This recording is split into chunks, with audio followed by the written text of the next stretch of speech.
Hello guys, Har Har Mahadev, જય દ્વારકાધીશ. તો guys, આજે મારી નોકરી હતી વિજાપુરથી સુરત.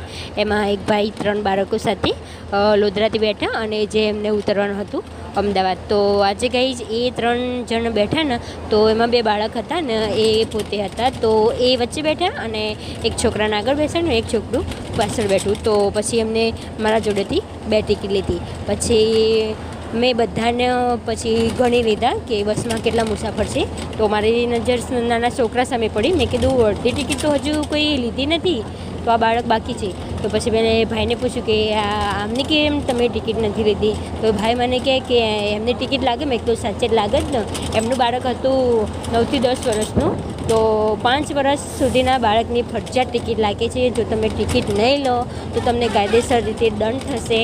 અને અમુક માણસો સાવ ગરીબ પરિસ્થિતિમાંથી આવે તો પણ સંમતિ માગી લે કે મેડમ અમારે 1.5 કાપી લો, 2.5 કાપી લો.